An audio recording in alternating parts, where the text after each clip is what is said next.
I'm saying is that yes, that is happening. So بس طلع صوتي فكان go. No, it's okay. That's one thing. You are a minority. Your voice should be heard, even behind the camera. That's only.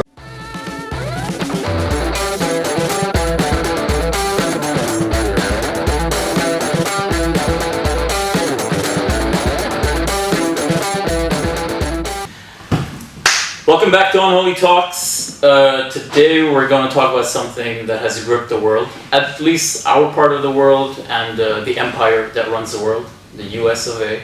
Have you been following the events? Yes, of course. I mean, you can't avoid not to. I guess your spirit is driven by hope. Yeah. It's allowing you also, it's pushing you to follow these events, and I don't know which direction they will lead to. It's kind of old new. I think that's the weird thing about it. It's old new now. Okay, we have some camera. It's a little bit kind of widespread. People are watching it. It's a bit mainstream now. But as you said, it is institutionalized for a long time. I mean, I want to discuss more about that, but let's just give some context to the audience.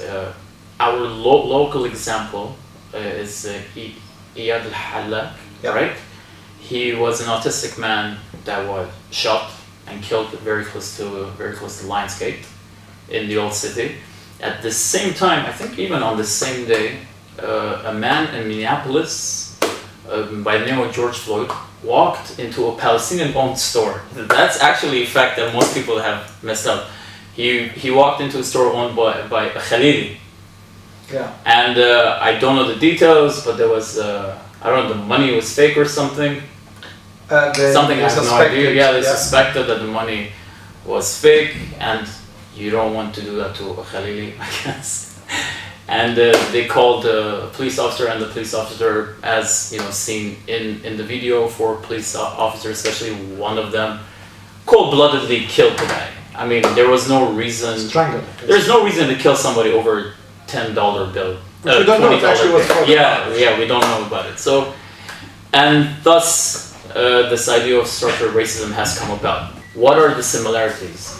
Well, similarities is police brutality, but we have a problem in the Palestinian context. We have a problem calling police because it's actually the army, it's occupation forces, and we would probably object even to the word brutality.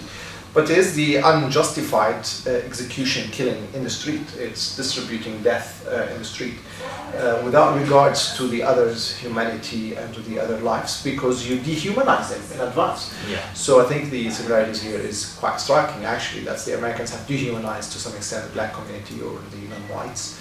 And to that extent, a soldier or a policeman can act with such brutality without thinking twice. With immunity. With immunity. It's similar to the Israeli army, Israeli police, Israeli security, you call them whatever you like, that they also act with regardless, without any regard to the Palestinian lives, and they're also distributing death on the streets of Jerusalem. It's been happening for years, in fact. The fact that this time is kind of caught in camera, that kind of also was happened to a guy with a special needs, that he was going to his special needs school. Yeah. The fact that he had nothing in his hand in whatever shape or form actually that can be manipulated in a way that he was trying to attack anyone. And then he actually hid in a garbage sure room store. I don't yeah. know what they call it. So I think that's the problem, the dehumanization of the other to the point that you actually can kill them without actually caring for a minute about it. And knowing that next day you're going to go back to your business, whether you're a soldier or a policeman, you're going to go back and no one's going to question you, and you're going to go to the court and no one's going to ask you a question about it. That's the painful side of it. I've been following some of what people have been saying in the United States on how to solve this problem, and they're saying instead of going out into the streets and protest, I mean, yeah, you should protest, but they're also saying at the same time, go to the voting booth and try to vote in politicians or figures that you believe are in agreement with your agenda for structural change or reforms. Do you think that is a similarity that can be adopted by the Palestinian plight, that maybe Palestinians should also try to adopt that same strategy? In the sense that this goes to the idea. Well, America had a black president. I mean, you can't ask the blacks or the people of color in America to integrate themselves more in the political system more than that. Just because you have a president, that doesn't really mean you fix structural things. I mean, at the same time, there was a Supreme Court in Israel that was a Palestinian. Sure. Suleiman Gibran, I don't know what his name was. But that's exactly my point. Doesn't really fix anything. So then going into the system to fix it that way doesn't actually give you any results. I mean, we have to wait. Maybe you have to do it multiple times and you have to do it on a bigger scale. For me, first of all, the anger, call it whatever other words you want to call it, but I would call it the anger of what we're seeing now in the street is, of course, understandable. I see that there might be some similarities, but there are big differences in this case. Palestinians vis-a-vis black Americans, Palestinians don't have rights to begin with. Sure. Right? They don't have rights to begin with. The law here enshrines inequality. It does not stipulate, or it does not even try to make a show of equality in this sense, because most Palestinians are not citizens. And even if you are a citizen, there are some laws that ethnically separates you to groups and says, okay, this group has more rights and this group has less rights. It might, and it leads me to a question that says, okay, do they have the same starting point? These plights, I mean, the Palestinian plight, the Black American plight, in Myanmar, you know, the genocide that's going on there, do they all have the same starting point, and can we take them all as a monolith and say, whatever strategy is going to work here, must work there? Or do we have to appreciate the different complexes of these plights, the nuances, the local complexities that exist in these plights, and say, okay, there might be some similarity, but the strategy that's going to work here does not necessarily work here. And the starting point that these people have is not the same starting point as these people have. And that is a question I'm still thinking. That's why when people try to equate one plight with the other, I feel like you lose the context of it, and it makes me realize, are you doing a disservice when you equate them and you forget about the local but is it, context of the plight? I mean, the fact, I mean, again, as I'm saying, in the United States, at least, you can call it a farce, sababa, at least there is a constitutional attempt to make sure that everybody feels like they're equal on paper. Here, there isn't any legal attempt to make people feel like that. Actually, there is a legal attempt to make sure you know that you're not equal, that you're here, that you're there. Sure. And because of that, is it the same? Can we say it's the same starting point? I hope I'm not pissing people off, but these are questions that need to be asked once in a while. I think it's a fair question. I don't think. You see, the problem with comparing any struggles or any people movements anywhere, even historical events, if you compare them, there is always an advantage of comparing, because then you can produce frameworks and you can produce models and then you can understand and analyze, and it's just easier for the human mind and for the general public to actually see things similar. But of course you can't compare anything to anything actually, because every incident, every event, every movement, every revolution, every intifada, every rebellious, every act of people movement against oppression is actually different. It's different to its context, it's different to its nuisance, it's different to its details, it's different to its results, objectives, values, and so on. So I don't know if I'm giving you an answer, but I think there's an advantage of doing so, because then suddenly people in America can relate to the Palestinian cause if you do this comparison, and Palestinians here can, and I think they should, relate to the struggle of black or people of color in the United States and everywhere else. By the way, we should not forget that also people of color everywhere else is also subjected to racial profiling and random selecting at the airport. We are here. Yes, but also in Europe, the UK is not a better place. France is not a better place. You know, even the good parts of Europe, if you like, is not a better place than America. Maybe a little bit better, marginally, but it's. So we have structural racism in Europe. We have structural racism wherever the white man rules. There's structural racism. But my question is, then how do we solve it? I mean, I get the anger. But where? Okay, then what? Well, the anger creates pressure. If it's not the voting booth, if it's not this, if it's not that, if it's not, then there is no magic wand to this. I mean, it is a collection of things that takes time, and I think the issue here is not about which way to solve it. I think all these tools is actually legit, and they all should be used. Pressure and anger create pressure, and pressure can speed up this unpacking of this structural racism that we need to talk about. This is a process that can take time. That's not an excuse. That's why you create pressure and you work harder. I think an integration of people into the political system, into the legal system will help, certainly. I think, in fact, the African American in the US have made some progress in that regard. But again, the system is often blocked for you to enter, or allow you to enter to a certain extent, to create this facade, this image that you actually are part of it and everyone's equal. So you have to depack it as you go. And education, mixed race families, I mean, all these things are happening in our world today, to be honest. It's unfortunate. Not happening here. It's not happening here. I'm speaking about probably globally. But you have to kind of venture in all these avenues, and you have to speed up that dynamics in a way that you get your results quicker. I think racism, as much as it is an ancient feeling or an ancient attitude, but should also be something that's not going to be there forever. We should not look at it as like, we're always going to live under racism. There will always be some racism, but we should aspire for a world free of racism. And I think education is a good place to start. You focus on education. That's and allowing people to be angry. I mean, there is what's really pissing me off in some of the media, social media, is like, yes, but yes, people are angry. I understand, but but not this way, not that way. Not in this place. Can I play the devil's advocate here? Can I play the devil's advocate? Sorry, people, but I have to. You don't have to play. You can just speak. I'll just.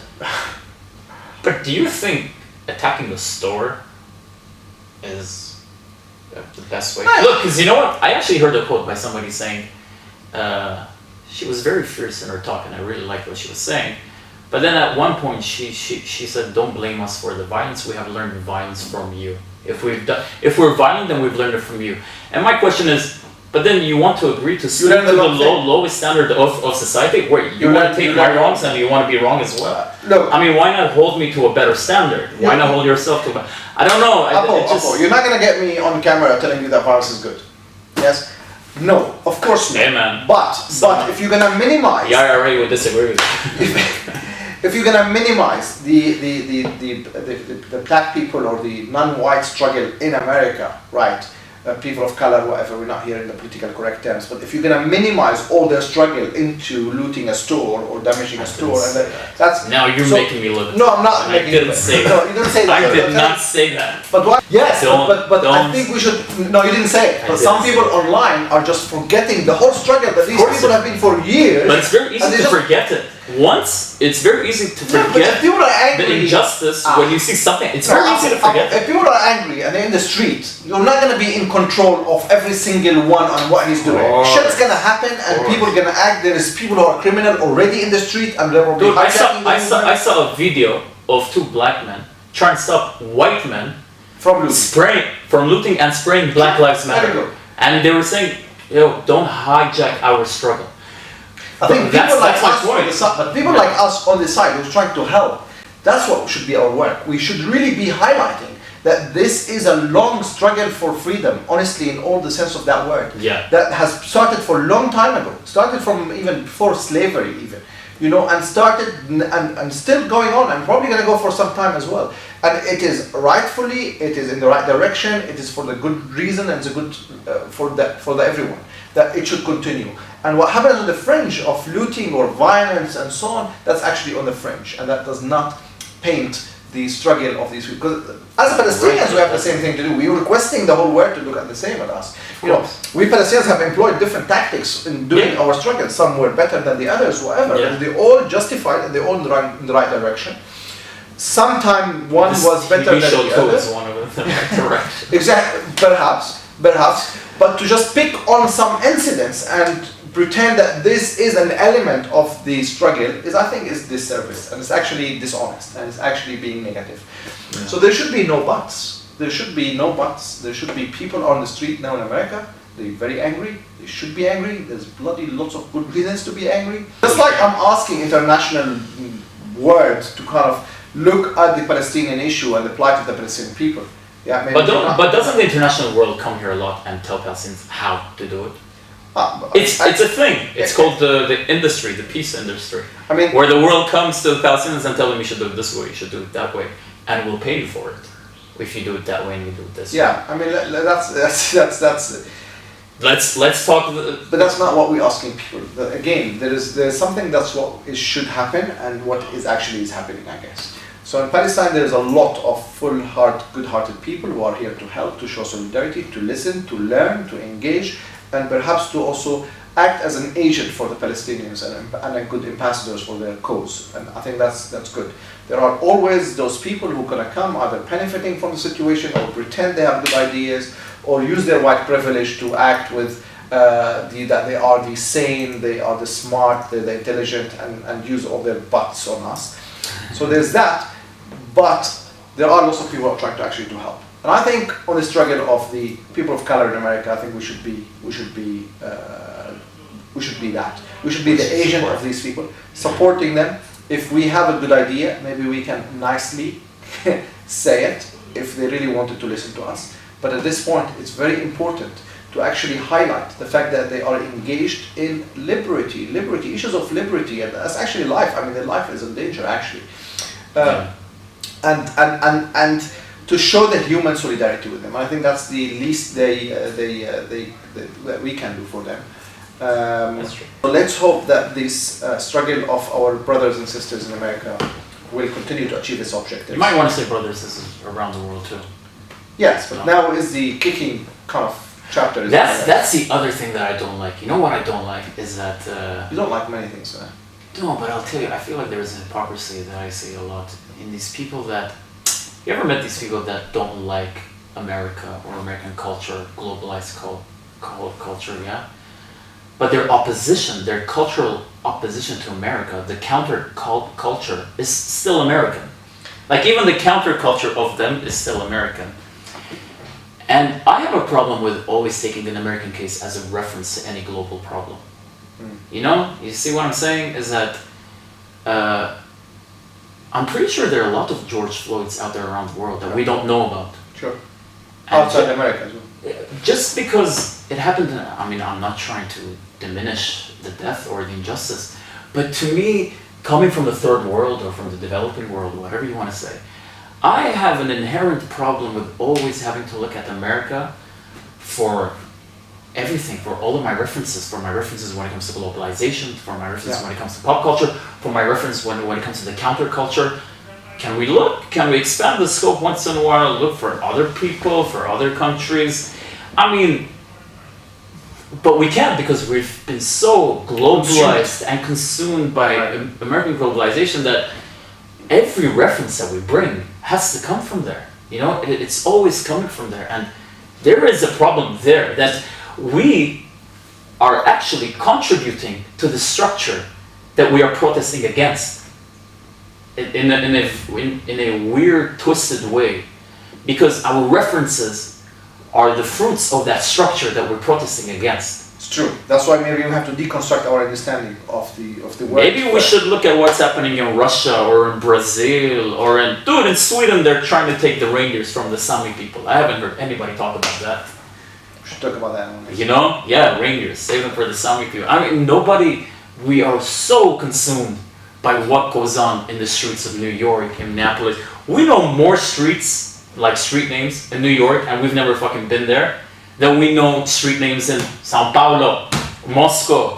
I don't know, give me another country, you know? Yeah, but that's because America is... That is because even those people that are against the empire, the American empire, the imperialism, the American global culture, they take every point of their opposition is just the other side of the coin, of the same coin. They have not realized that maybe it's time to put down the coin and go to another coin, a currency, a different currency. You know, they stay within the same currency. They stay within the same structure. They stay within the same system. They have never thought about, maybe let's take a reference from somebody else. Why shouldn't there not be a source of knowledge coming from the southern world? You know, the South. Why should there not be a source of structure there? Why shouldn't we be a reference? Why shouldn't we be a reference? Why shouldn't, I don't know, man, I can go and give you a list of names, a list of, struggles or cultures that maybe they should be right, but we are so consumed by that. Even our talk is a contradiction within itself. Even this talk is a contradiction within itself. That is the biggest paradigm, that we cannot leave this invisible yet very effective structure that's global. And we just don't know how to leave it. Because at the same time, how can we leave it when that structure gives you, sure, it gives you injustice, but at the same time it gives you people like Jon Stewart, or it gives you people like John Oliver, or it gives you your TV shows that you want to talk about. It gives you the protests that you want to talk about. It gives you James Baldwin. It gives you James Baldwin, man. The guy is a genius. But that same structure gives you the injustice. But you cannot pick one over the other. It's a package deal. You choose one, you choose it all. But we don't know the names of the James Baldwins of Brazil. We don't know the James Baldwin of, I don't know, the Sami people in Sweden. The world does not know the James Baldwins of Palestine. People do not know the James Baldwin of Greece. We don't, man. The part that you want to protest something, we need to protest to get out of this paradigm that we are in. That all of our culture, our pop culture, is completely infused, untangled. It's intertwined with this structure. And I can't leave it, you know why? I love the pop culture that comes with it. I am a fruit of that pop culture. So we are mentally occupied by the United States. There we go. We have to use the occupation word at the end of the thing. That was a good rant. Was that a rant? That was a very good anger. I hope you feel better now after that. I don't know. Let's see where it goes.